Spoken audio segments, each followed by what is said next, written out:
ഒരു മനുഷ്യന് കടന്നിറങ്ങാൻ പറ്റുന്നില്ല.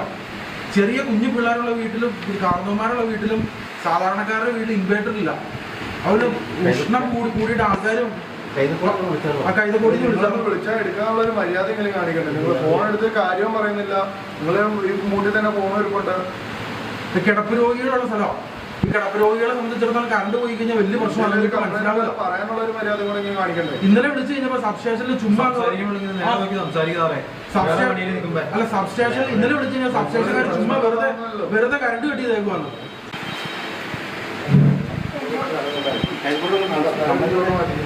കൈതോട് ഐശ്വര്യ ട്രാൻസ്ഫോമർ KSCB ഓഫീസാ. അപ്പൊ പിന്നെ ഇനി ഇവിടെ കിടക്കാൻ പറ്റുള്ളൂ. വേറെ സ്ഥലമില്ല പോയി കിടന്നുറങ്ങാനായിട്ട്. നമുക്ക് അതുകൂടി നമ്മളെ ഒന്ന് ഉറങ്ങണേ. എങ്ങനെ ഉറങ്ങണത്?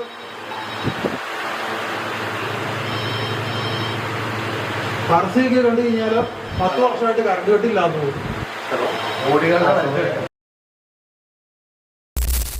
ഒരു മാസം മുമ്പ് മുഖ്യധാരാ പത്രത്തിൽ വന്ന പ്രധാന വാർത്ത ഒന്ന് പരിശോധിക്കാം. വർഷം 2016. കേരളം ഇനി ഇരുട്ടിൽ. ഇന്ന് മുതൽ 1 മണിക്കൂർ ലോഡ് ഷെഡിംഗ്. രാവിലെയും വൈകിട്ടും അരമണിക്കൂർ വീതം വൈദ്യുതി മുടങ്ങും. വ്യവസായത്തിന് 25% പവർ കട്ട് ഉണ്ടാകും. ഇനി വർഷം 2026. പവർ കട്ടില്ലാത്ത 10 വർഷങ്ങൾ. കേരളത്തിൽ വെളിച്ച വിപ്ലവം. ആഭ്യന്തര ഉൽപാദനത്തിൽ റെക്കോർഡ് നേട്ടം. KSEB ഏറ്റവും ലാഭത്തിലുള്ള പൊതുമേഖലാ സ്ഥാപനം.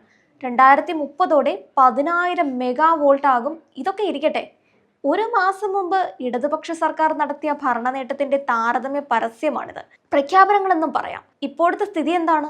കഠിനമായ ചൂട്. 40 ഡിഗ്രി സെൽഷ്യസ് വരെ ജില്ലകളിൽ റിപ്പോർട്ട് ചെയ്യുന്ന അവസ്ഥ. സംസ്ഥാനത്ത് ഉഷ്ണതരംഗം റിപ്പോർട്ട് ചെയ്യുന്നു. പുറത്തിറങ്ങിയാൽ ചുട്ടു പൊള്ളുന്ന ചൂട്. എല്ലാ വർഷവും റെക്കോർഡ് വൈദ്യുതി ഉപയോഗം റിപ്പോർട്ട് ചെയ്യുന്ന വേനൽക്കാലത്ത് ലോഡ് ഷെഡിംഗ് ഇടുത്തി പോലെയാണ് പൊതുജനങ്ങളിലേക്ക് വർഷിക്കുന്നത്. എന്തിനായിരുന്നു ഈ തള്ളുകൾ? എന്തിനായിരുന്നു ചെയ്യാൻ പറ്റാത്ത കാര്യങ്ങൾ പ്രഖ്യാപിക്കാൻ നിൽക്കുന്നത്? വൈദ്യുതി മന്ത്രിയായ K. കൃഷ്ണൻകുട്ടി പൊതുജനങ്ങളോട് പറയുന്നു പവർ കട്ട് ഉണ്ടാവില്ല. ഇതാ അടുത്ത ദിവസം ഒന്ന് പ്രഖ്യാപിക്കുന്നു സാഹചര്യത്തിന്റെ സമ്മർദ്ദം മൂലം പവർ കട്ടിന് സാധ്യതയുണ്ടാകുമെന്ന്. അപ്പോൾ ആദ്യം എന്തിനാണ് വന്ന് അത്തരത്തിലൊരു പ്രചരണം നടത്തിയത്? റെക്കോർഡ് കുതിപ്പിലേക്ക് എത്തുമെന്ന് പറഞ്ഞ നിങ്ങളുടെ വൈദ്യുതി ഉൽപാദനം കാര്യക്ഷമമല്ലേ? കോടികൾ മുക്കിയുള്ള പ്രചാരണം എന്തിനായിരുന്നു? നിങ്ങൾ പറഞ്ഞ ലോഡ് ഷെഡിങ്ങിന്റെയും പവർ കട്ടിന്റെയും കാലമായ കൊല്ലം 2016 പ്രിയ സർക്കാർ നമ്മളെ കൊണ്ടെത്തിച്ചിട്ടുണ്ട്. സംസ്ഥാനത്ത് വൈദ്യുതി ഉപയോഗം വീണ്ടും റെക്കോർഡിൽ. ഇന്നലത്തെ ഉപയോഗം 117.15 ദശലക്ഷം യൂണിറ്റ് ആണ്. ചരിത്രത്തിലെ ഏറ്റവും ഉയർന്ന പ്രതിദിന ഉപയോഗത്തിൽ കേരളം സർവകാല റെക്കോർഡിലെത്തി. വൈകുന്നേരത്തെ വൈദ്യുതി ആവശ്യകതയിലും കേരളത്തിൽ റെക്കോർഡ് ഉപയോഗമാണ് രേഖപ്പെടുത്തിയിട്ടുള്ളത്. ഇന്നലെ വൈകിട്ടത്തെ ആവശ്യകത 60,033 മെഗാവോട്ടാണ്. സംസ്ഥാനത്ത് ലോഡ് ഷെഡിങ്ങിനുള്ള സാഹചര്യമുണ്ടെന്നും ഇതൊഴിവാക്കാൻ ശ്രമം തുടങ്ങിയതായും വൈദ്യുതി മന്ത്രി K. കൃഷ്ണൻകുട്ടി പറഞ്ഞു. ഇത് കഴിഞ്ഞ ആഴ്ച റിപ്പോർട്ട് ചെയ്തൊരു കണക്കാണ്. വൈദ്യുതി ഉപയോഗം കൂടിയ സാഹചര്യത്തിൽ വൈദ്യുതി ലഭ്യത ഉറപ്പാക്കാൻ യൂണിറ്റിന് 10 രൂപ വരെ വിലയുള്ള വൈദ്യുതി വാങ്ങാൻ ഉപയോഗിക്കണമെന്നാവശ്യപ്പെട്ട് KSEB റെഗുലേറ്ററി കമ്മീഷനെ സമീപിച്ചിരിക്കുകയാണ്. ചൂട് കൂടുന്നത് കാരണം മെയ് 15 വരെ ഉപയോഗം ഉയർന്നു നിൽക്കുമെന്നാണ് KSEBയുടെ വിലയിരുത്തൽ. ഡാമുകളിൽ സംഭരണശേഷിയുടെ 37% താഴെ അളവിലാണ് വെള്ളമുള്ളത്. നീരൊഴുക്കും കുറവാണെന്നതും വൈദ്യുതി ഉൽപാദനം കുറയ്ക്കുന്നുണ്ട്. ഇനി പ്രതിപക്ഷ നേതാവ് ഇതിനോട് എങ്ങനെയാണ് പ്രതികരിച്ചതെന്ന് നമുക്ക് നോക്കാം. അപ്രഖ്യാപിത ലോഡ് ഷെഡിങ്ങിലും വൈദ്യുതി നിയന്ത്രണത്തിലേക്കും സംസ്ഥാനത്തെ നയിച്ചത് അഴിമതി ലക്ഷ്യമിട്ടെന്ന് UDF കാലത്ത് ദീർഘകാല കരാർ റദ്ദാക്കിയത് എന്തിനാണ്? ഇതാണോ പിണറായി വിജയന്റെ പവർ കട്ടില്ലാത്ത കേരളം? കൊടും ചൂടിനിടെ രാത്രികാലങ്ങളിൽ ഉൾപ്പെടെ സംസ്ഥാനത്ത് അപ്രഖ്യാപിത ലോഡ് ഷെഡിങ്ങും വൈദ്യുതി നിയന്ത്രണവും ഏർപ്പെടുത്തിയത് ജനങ്ങളോടുള്ള വെല്ലുവിളിയാണ്.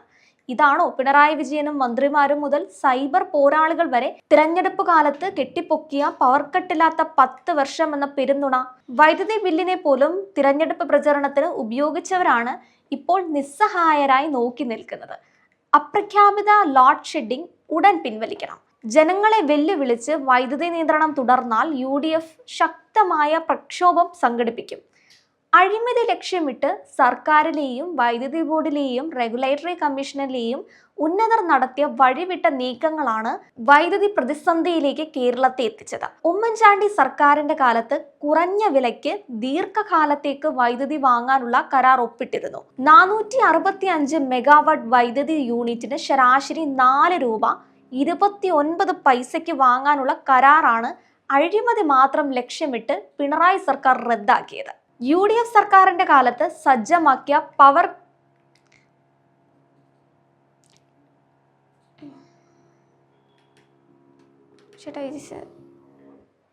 അതൊന്ന് മാറ്റുമോ?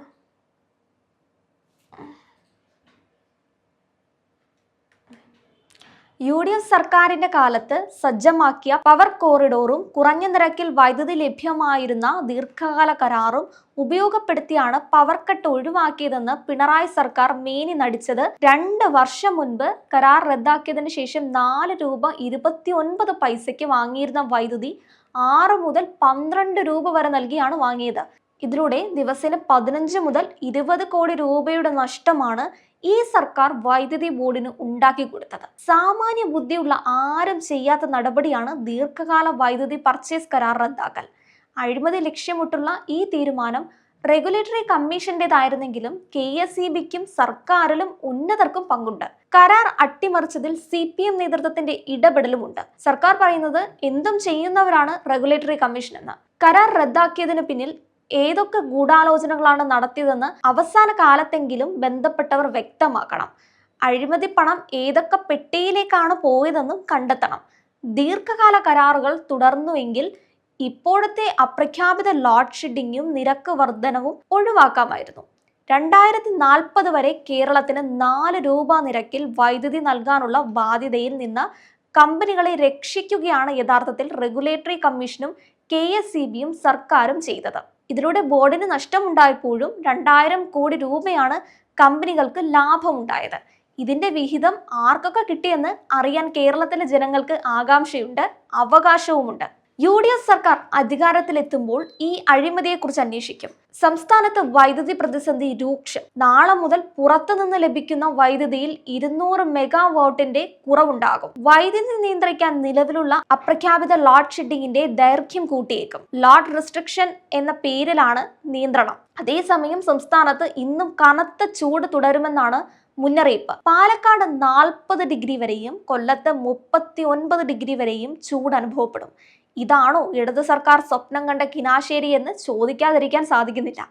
ചുട്ടുപൊള്ളുന്ന പകലിന് ശേഷം അല്പസമാധാനമായി ഉറങ്ങാൻ പോലും കഴിയാത്ത അവസ്ഥയിലാണ് മലയാളികൾ. ഇതിനിടയിലാണ് ഇരുട്ടടിയായി KSEBയുടെ അപ്രഖ്യാപിത പവർ കട്ടുകൾ വരുന്നത്. എന്തുകൊണ്ടാണ് പീക്ക് സമയങ്ങളിൽ വൈദ്യുതി നിലയ്ക്കുന്നത്?